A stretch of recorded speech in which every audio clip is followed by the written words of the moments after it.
Hello दोस्तों, आप सभी का स्वागत है समसामयिक घटना चक्र की इस ऑनलाइन प्लेटफॉर्म पर। मैं मोहित आप सभी का हार्दिक स्वागत करता हूं आज अपने इस वीडियो में। आज हम लोग चर्चा करेंगे 14 अगस्त 2026 के महत्वपूर्ण करंट अफेयर, जो विभिन्न पत्र पत्रिकाओं से लिए गए हैं। आपके परीक्षा के दृष्टिकोण से important to the point current affair पर प्रतिदिन हम लोग शाम को 7:30 बजे चर्चा करते हैं।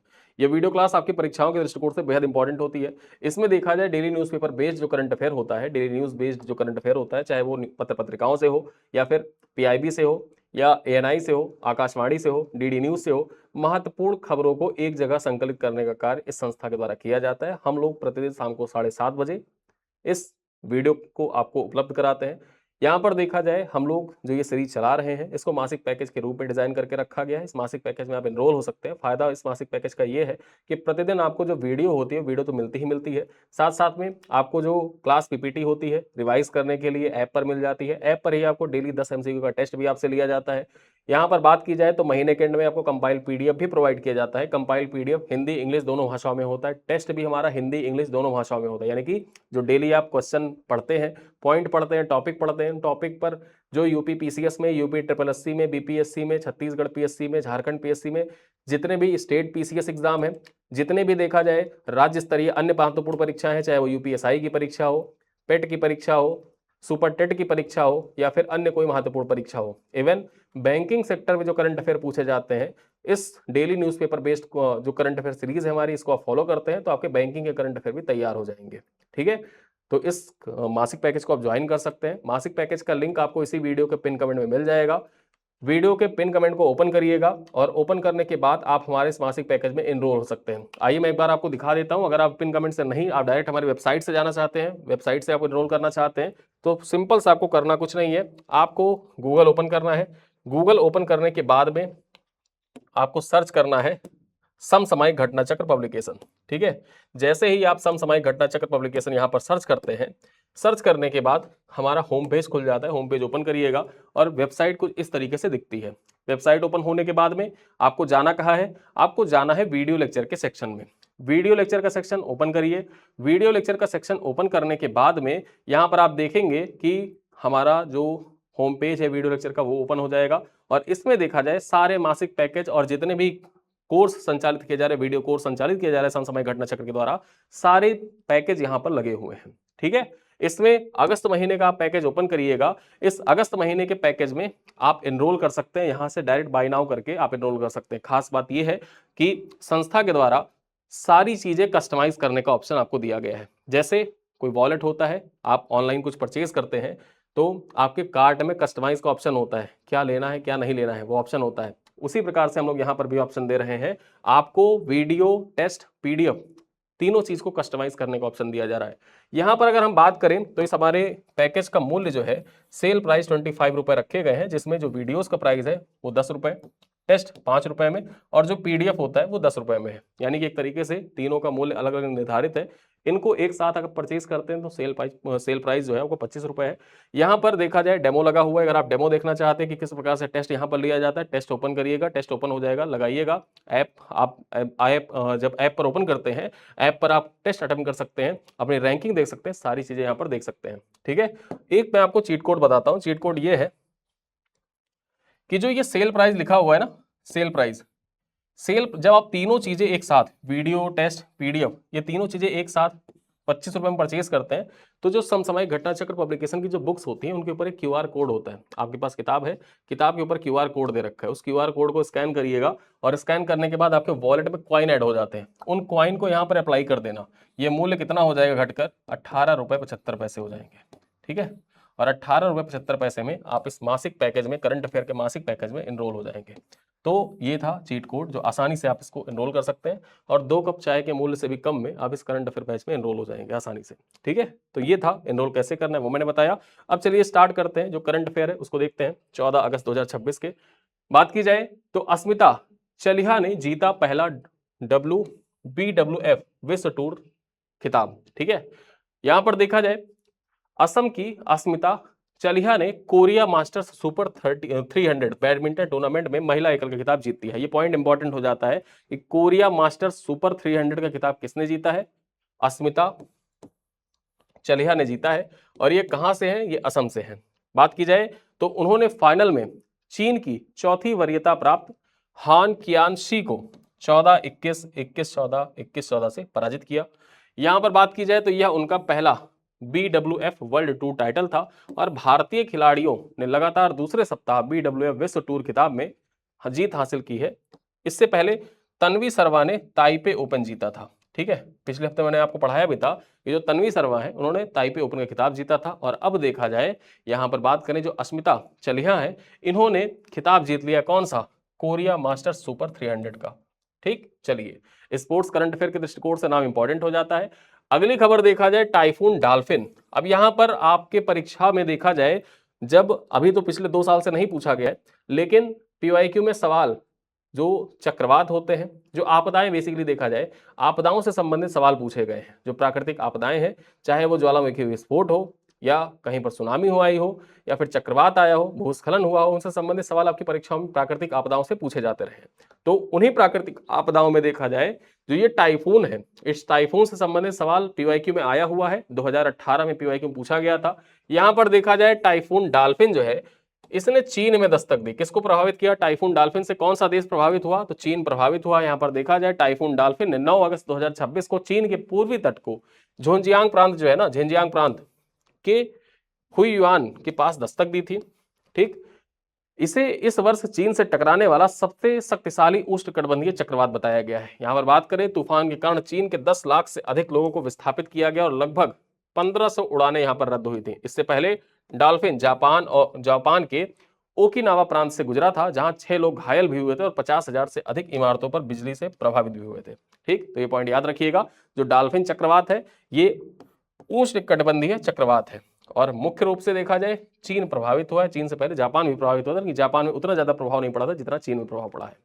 चलिए अगली खबर देखते हैं। पुडुचेरी पुलिस को प्रतिष्ठित राष्ट्रपति ध्वज से सम्मानित किया गया। यहां पर बात की जाए तो केंद्रीय गृह मंत्री अमित शाह ने पुडुचेरी पुलिस को आंतरिक सुरक्षा, अनुशासन, उत्कृष्ट सेवा के लिए राष्ट्रपति ध्वज प्रदान किया है।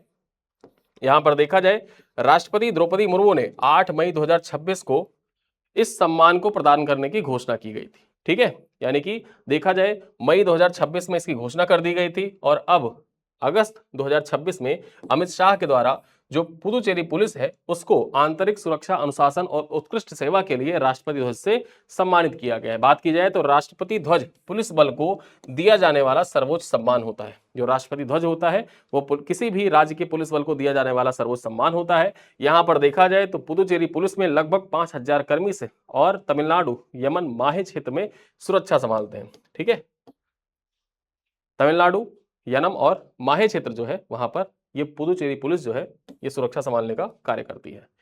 अगली खबर पर चर्चा करें तो वियतनाम की विन स्पेस ने स्पेसएक्स के साथ 2027 लॉन्च समझौता किया है। ठीक है, वियतनाम की कंपनी है विन स्पेस, उसके द्वारा देखा जाए स्पेसएक्स के साथ एक समझौता ज्ञापन हस्ताक्षरित किया गया 2027 लॉन्च समझौता। यहां पर बात करें वियतनाम की एरोस्पेस कंपनी विन स्पेस ने अपने पहले उपग्रह को 2027 में प्रक्षेपित करने के लिए स्पेसएक्स के साथ समझौता ज्ञापन हस्ताक्षरित किया है। परीक्षा में पूछ सकता है कि वियतनाम की एरोस्पेस कंपनी विन स्पेस ने पहले उपग्रह प्रक्षेपण के लिए निम्नलिखित में से किसके साथ समझौता ज्ञापन हस्ताक्षरित किया है। 4 ऑप्शन रहेगा वहां पर, ISRO, NASA, SpaceX, blue origin. ठीक है, अब उसमें सही ऑप्शन क्या हो जाएगा, स्पेसएक्स आपका सही ऑप्शन हो जाएगा। स्पेसएक्स के साथ यहां पर देखा जाए वियतनाम की एरोस्पेस कंपनी है विन स्पेस, इसके द्वारा समझौता ज्ञापन हस्ताक्षरित किया गया अपने पहले उपग्रह प्रक्षेपण के लिए। बात की जाए तो प्रक्षेपण स्पेसएक्स के ट्रांसपोर्टर राइड शेयर मिशन के तहत होगा, जिसमें कई छोटे उपग्रहों को एक साथ भेजा जाएगा। यहां पर देखा जाए विन स्पेस की स्थापना कब हुई थी, नवंबर 2025 में हुई थी और यह वियतनाम की प्रमुख निजी समूह की विंग ग्रुप, जो वियतनाम की एक प्रमुख निजी समूह है विंग ग्रुप, उसकी एक इकाई के रूप में कार्यरत है विन स्पेस। ठीक है, इसकी स्थापना कब हुई थी, नवंबर 2025 में हुई थी। वियतनाम का लक्ष्य क्या है, वियतनाम का लक्ष्य है कि 2030 तक मध्यम स्तर की अंतरिक्ष शक्ति के रूप में विकसित होना, यानी कि मध्यम स्तर की जो अंतरिक्ष शक्ति है उसके रूप में वियतनाम खुद को स्थापित करना चाहता है 2030 तक। और इसी के लिए देखा जाए ये विन स्पेस जो इसकी निजी क्षेत्र की कंपनी है बहुत ही अहम रोल अदा करेगी, खासकर 2027 लॉन्च समझौते के तहत। चलिए अगली खबर देखते हैं। यहां पर बात की जाए थाईलैंड में नई हॉर्न्ड ड्रैगन छिपकली की एक प्रजाति खोजी गई है। हॉर्न ड्रैगन छिपकली, यहां पर देखा जाए जो छिपकली होती है ना, इसके छोटे छोटे यहां पर सींग निकले होते हैं। हॉर्न ड्रैगन छिपकली है ये। ठीक है, यहां पर बात की जाए इसे साइरेक्स माउंटेन हॉर्न ड्रैगन का नाम दिया गया है। जो छिपकली है इसका क्या नाम दिया गया है? थाईलैंड में एक नई हॉर्न्ड ड्रैगन छिपकली प्रजाति की खोज की गई है। और यहां पर बात किया जाए कहां पर खोजा गया है, तो माई वांग राष्ट्रीय उद्यान, जो थाईलैंड का माई वांग राष्ट्रीय उद्यान है वहीं पर खोजा गया है। उसको नाम क्या दिया गया है? इसको नाम दिया गया है साइरेक्स माउंटेन हॉर्न ड्रैगन। ठीक है, और यह अगामीडी परिवार से संबंधित है। अगामीडी परिवार से संबंधित है। यहां पर बात करें तो एक नई प्रजाति ही खोजी गई है और इसी वजह से ये आपकी परीक्षा के लिए इंपॉर्टेंट हो जाता है। देखा जाए तो इसकी पहचान ND2 और COI जीन के माध्यम से DNA विश्लेषण कर विशिष्ट शारीरिक लक्षणों के आधार पर की गई है। यह उत्तरी थाईलैंड की सीमित ऊंचाई वाले वनों में पाई जाती है, जिससे पर्वतीय जैव विविधता तथा संरक्षण का अध्ययन का जो महत्व है वो और ज्यादा बढ़ जाता है। ठीक है, किस प्रकार से दिखती है ये आप देख सकते हैं। यहाँ पर इसके जो छिपकली है ना, इसके सींग निकली हुई है। चलिए आगे देखते हैं। NABL ने मोबाइल खाद्य परीक्षण प्रयोगशालाओं के लिए भारत की पहली प्रत्यानयन परियोजना शुरू की है।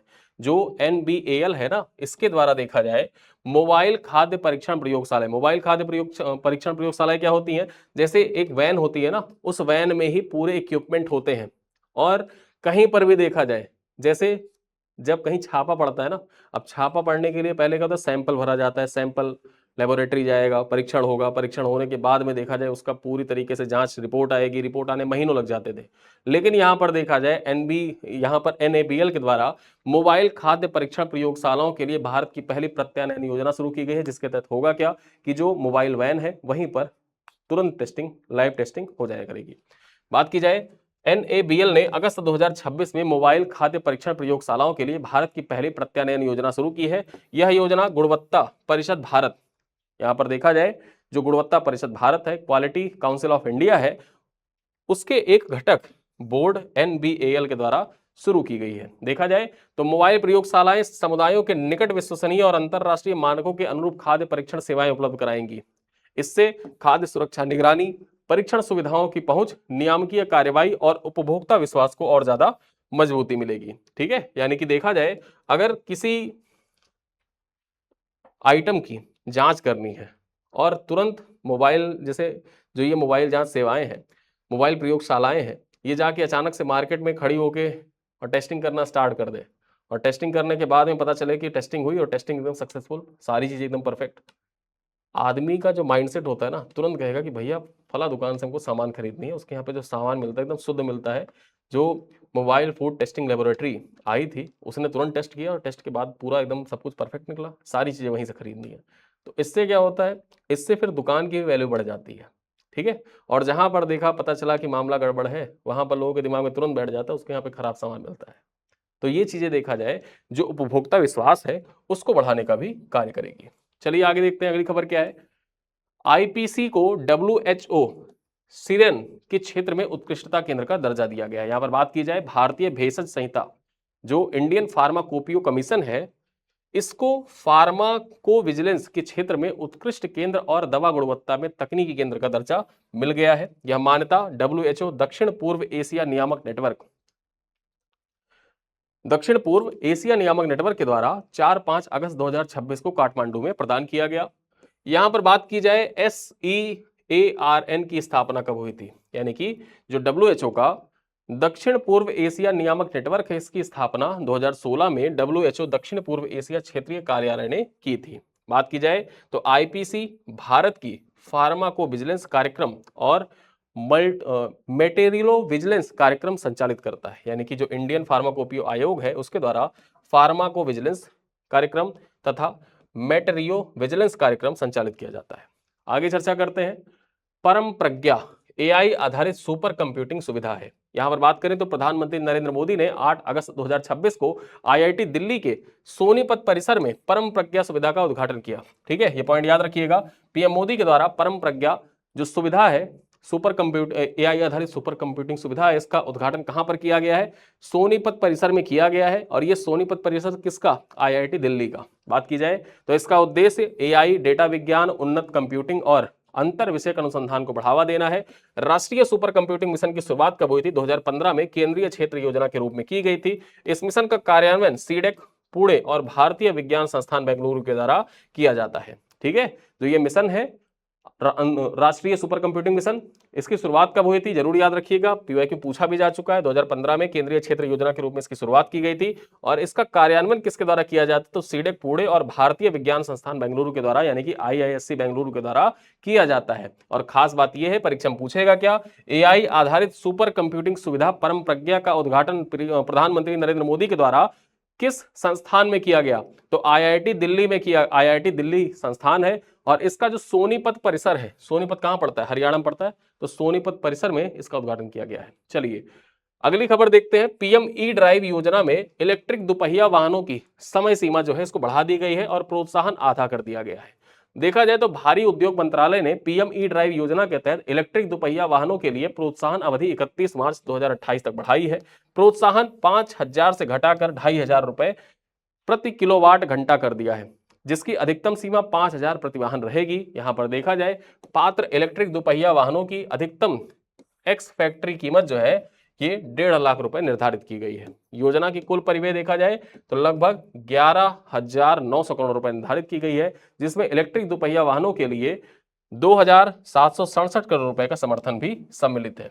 ठीक है, तो इस प्रकार से आप याद रखिएगा, जो PM ई ड्राइव योजना है इसमें जो इलेक्ट्रिक दुपहिया वाहन है इनकी समय सीमा जो है बढ़ा दी गई है, साथ ही साथ प्रोत्साहन राशि जो है इसको आधा कर दिया गया है। आगे चर्चा करें, भारत दुनिया भर में जहाज रिसाइकलिंग में पहले स्थान पर है। जो जहाज रिसाइकलिंग होती है ना, उनमें देखा जाए भारत का पूरी दुनिया में पहला स्थान है। वर्ष 2025 में भारत वैश्विक जहाज रिसाइकलिंग में पहले स्थान पर रहा। इसकी हिस्सेदारी 2024 में 30.1% थी, जो बढ़कर 35.4% हो गई है। भारत में जहाज रिसाइकलिंग मात्रा 2024 में 18.60 लाख ग्रास टन से बढ़कर 2025 में 29.90 लाख ग्रास टन हो गई है। यहां पर देखा जाए गुजरात का आंगल सोसिया क्लस्टर विश्व का सबसे बड़ा जहाज रिसाइकलिंग केंद्र के रूप में विकसित हुआ है। देखा जाए तो भारत कुल जहाज रिसाइकलिंग गतिविधियों में आंगला सोसिया की हिस्सेदारी लगभग 98% है, यानी कि जो अलंग सोसिया है, ठीक है, इसकी हिस्सेदारी कितनी है, 98% है। चलिए आगे देखते हैं। अबू धाबी ने भारतीय पर्यटकों के लिए मुफ्त वीजा योजना शुरू की है। किस देश के द्वारा देखा जाए शुरू की गई है, तो अबू धाबी के द्वारा यहां पर देखा जाए स्टार्ट किया गया पर्यटकों के लिए मुफ्त वीजा योजना। बात की जाए तो अबू धाबी ने पात्र भारतीय पासपोर्ट धारकों के लिए 1 अगस्त से 31 अक्टूबर 2026 तक के लिए मुफ्त UAE वीजा स्टार्ट किया है। ठीक है, मुफ्त UAE वीजा स्टार्ट किया है। यहां पर देखा जाए योजना का लाभ मान्यता प्राप्त ऑनलाइन यात्रा एजेंसियों के माध्यम से बुकिंग करने वाले यात्रियों को मिलेगा। पर्यटकों को अबू धाबी के होटल में कम से कम 3 रात ठहरना तथा भारत वापसी की टिकट बुक करना अनिवार्य होगा। यहां पर बात करें, पात्र यात्रियों के वीजा का पूरा खर्च अबू धाबी संस्कृति एवं पर्यटन विभाग के द्वारा वहन किया जाएगा। यानी कि यहां पर देखा जाए जो UAE है, भारतीयों को आकर्षित करने के लिए एक महत्वपूर्ण योजना मुफ्त वीजा योजना शुरू कर रही है भारतीय पर्यटकों के लिए। अब यहां पर एक तरीके से देखा जाए तो इसके पीछे जो ये मुफ्त वीजा योजना है ना, ऐसा नहीं है कि UAE वैसे ही दे रहा है। UAE ने अपना जो फेस सेविंग है, फेस सेविंग करने के लिए मुफ्त वीजा योजना स्टार्ट कर रहा है। क्यों फेस सेविंग के लिए? ईरान के द्वारा जो अटैक किया जा रहा है ना, ईरान आए दिन धमकी देता है UAE के जो महत्वपूर्ण शहर है उनको हम तहस नहस कर देंगे, ऐसा कर देंगे। और जो वर्ल्ड क्लास सिटीज बनाने में UAE ने अरबों डॉलर खर्च किए हैं। और ईरान के अटैक के कारण जो उस वर्ल्ड क्लास सिटीज का जो सपना था कि बहुत से देशों के लोग, जो प्रीमियम लोग हैं, वो आकर अबू धाबी घूमेंगे, UAE घूमेंगे, ठीक, वो सपना जो है, अगर ईरान लगातार अटैक करता रहेगा और बड़े बड़े शहरों को टारगेट करेगा तो पूरे विश्व में एक ये खबर फैलेगी कि ईरान सेफ नहीं, मतलब जो UAE है वो सेफ नहीं है। ठीक है, और UAE सेफ नहीं है, इस वजह से देखा जाए जो बहुत सारे समिट वगैरह होते हैं, फिर लोग क्या होगा कि अन्य शहरों में शिफ्ट करने के लिए, अरे UAE सेफ नहीं है, तो दूसरी शहरों में लोग उसको शिफ्ट करते हैं, कहीं और कराया जाएगा। और ऐसे में अगर ये मुफ्त वीजा योजना जो UAE की सरकार वहन करेगी, वीजा का जो कॉस्ट आएगा UAE की सरकार वहन करेगी, उसके पीछे मुख्य कारण यही है कि जो लोग हैं, जो भारतीय हैं, अब भारतीय जहां पर जाते हैं उनको डाटा उनके पास रहेगा ना कि देखिए हमारे पास सब कुछ सेफ है, हमारे यहाँ सब कुछ सेफ है, क्योंकि भारतीय इतने पर्यटक हमारे यहाँ पर आ रहे हैं, पर्यटन के उद्देश्य से आ रहे हैं, पर्यटन करने के लिए आ रहे हैं। तो ऐसे में देखा जाए तो यहाँ पर जो UAE का जो लॉजिक है वो सिर्फ मुफ्त वीजा योजना नहीं है, बल्कि अपनी जो फेस सेविंग है उसको भी करना है। ठीक है, तो एक तरीके से अपने आप को सुरक्षित भी दिखाना है पूरे विश्व में कि आज भी देखा जाए हमारे यहाँ पर माहौल एकदम नॉर्मल है। ठीक, चलिए आगे देखते हैं, कुछ प्रश्न है, इनका उत्तर आप कमेंट बॉक्स में दीजिएगा कि हाल ही में अस्मिता चलिहा ने अपना पहला वर्ल्ड जो BWF विश्व टूर खिताब है किस टूर्नामेंट में हासिल किया है? ताइपे ओपन में, कोरिया मास्टर सुपर 300 में, जापान ओपन में, या फिर मलेशिया मास्टर्स में। ठीक है। क्वेश्चन नंबर 2 यहाँ पर देखा जाए, क्वेश्चन नंबर 2 है, टाइफून डाल्फिन ने 9 अगस्त 2026 को चीन के किस प्रांत के ह्यूआन के पास दस्तक दी है? फुजियान, ग्वांगडोंग, झेजियांग, या फिर जुआंगसू। आगे देखा जाए, भारतीय भेषज संहिता आयोग यानी कि आईपीसी को फार्माकोविजिलेंस के क्षेत्रीय उत्कृष्टता केंद्र का दर्जा किस संस्थान के द्वारा दिया गया है? WHO, SEARN, या फिर UNESCO, UNICEF, UNDP। Question number 4 है, परम प्रज्ञा AI आधारित सुपर कंप्यूटिंग सुविधा का उद्घाटन किस संस्थान के सोनीपत परिसर में किया गया है? IIT Kanpur, IIT Delhi, IIT Bombay, या फिर IISc बेंगलुरु। और अंतिम सवाल क्या है कि वर्ष 2025 में विश्व जहाज रिसाइकलिंग में प्रथम स्थान प्राप्त करने वाले भारत के प्रमुख जहाज रिसाइकलिंग केंद्र कौन सा है? कोचीन, विशाखापट्टनम, अलंग, सोसिया, या फिर पारादीप। ठीक है। तो ये है 5 सवाल। इन 5 सवालों को आज इस करंट अफेयर की क्लास में पूछा गया है। इन प्रश्नों का उत्तर आप कमेंट बॉक्स में दीजिएगा। साथ ही साथ जब करंट अफेयर की क्लास आपकी कंप्लीट होगी तो करंट अफेयर की क्लास कंप्लीट करने के बाद आपको लिखना क्या है? डन जरूर लिखना है इस क्लास के एंड में। डन लिखने से ये होता है कि आपका जो करंट अफेयर का टास्क था वो आज का कंप्लीट हो गया है। ठीक है। इसी के साथ आपके कोई प्रश्न हो तो उन प्रश्नों को भी आप कमेंट बॉक्स में जरूर लिखिएगा, क्योंकि मैं सभी के कमेंट देखता हूं, कितने लोगों का टास्क कंप्लीट होता है, कितने लोग प्रश्न कर रहे हैं, सारे प्रश्न मैं देखता हूं। जेन्युइन प्रश्न आपका होगा तो मैं उसका रिप्लाई जरूर करूंगा। ठीक है। तो इन्हीं सब बातों के साथ इस वीडियो करते हैं समाप्त। मिलते हैं अगली क्लास में, तब तक के लिए धन्यवाद।